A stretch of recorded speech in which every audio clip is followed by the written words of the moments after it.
अक्षरा, अगं काय करतेस तू? उद्याची तयारी आहे. आत्ता? हो, होळी आहे ना. अगं हो, पण मग आत्ता कशाला करतेस? अगं म्हटलं उद्या सकाळी आपल्याला नाश्ता करायचा असतो, मग पूजा, मग पुरणाचा सगळा स्वयंपाक उशीर होतो ना, घाईघाई होते, म्हणून सगळं करते. अगं मी केलं असतं ना सकाळी. किती वाजलेत बघ. अगं झोप आता अक्षरा. या दिवसांमध्ये झोप आवश्यक असते. मी सकाळी केलं असतं, तू का करत बसतीयेस? अगं काही नाही ग, एवढं काही नाही. मला झोप येत नव्हती म्हणून म्हटलं कामं उरकून घेऊ. झोप का येत नव्हती? काही नाही. अक्षू, बाबांच्या बोलण्याचं टेन्शन घेतलंयस का तू? अगं नको ग बाळा, त्यांचं बोलणं एवढं मनावर लावून नको घेऊस तू. खरंच टेन्शन घेऊ नकोस, अजिबात ताण घेऊ नकोस त्यांच्या बोलण्याचा. नाही ग, मी टेन्शन नाही घेतलंय. कसं आहे, मी टेन्शन घेतलं तर गोष्टी वाढतील, विषय वाढतील. आणि मला विषय वाढवायचे नाही आहेत, संपवायचे.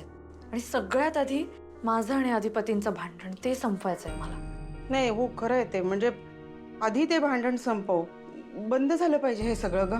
खूप चिडचिड व्हायला लागली आहे सगळ्यांची. बाबांना तू बघितलंस त्याच्या आधी असं कधी चिडताना? पण हल्ली त्यांचा रागावर कंट्रोलच राहत नाहीये ग. खूप चिडचिड करतायत. मी समजू शकते आई, बाबांना काय होतंय ते. नाही तर काय ग, मला तर हल्ली त्यांच्याशी बोलायचीच भीती वाटायला लागली. काही विचारलं ना तरी चिडून उत्तर देत आहेत. नाही, मला असं वाटतं आई, आपण आता सगळे जरा शांतच राहूया. या विषयावर काही बोलायलाच नको. तू नको काळजी करूस, सगळं ठीक होईल. नाही व्हायलाच हवंय ग. पण सणावारी कसं आनंदी वातावरण पाहिजे ना. वाद होत आहेत आपल्या घरात. आई अगं, एवढं काही सिरियस नाहीये. तू तू विचारच करू नको, जास्त विचार करू नकोस तू. हा, जा तू झोप, आराम कर. मी सगळी कामं करते, जा. खरं सांगायचं तर मलाही झोप येत नव्हती अक्षू. सारखी या कुशीवर त्या कुशीवर होत होते मी.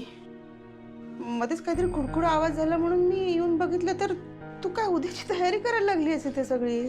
अगं पुरणपोळी करतेय. पुरणपोळी करायची म्हटल्यावर तयारी नको का करायला? तुला माहितीये, अधिपतींना खूप आवडायची पुरणपोळी. आणि नुसती नाही हा, तेलावरची पुरणपोळी. मला सारखं आग्रह करून करून सांगायचे, मास्तरीणबाई तेलावरची पुरणपोळी पाहिजे, आमच्या कोल्हापुरात असं, आमच्या कोल्हापुरात तसं. लई झाक लागते म्हणे.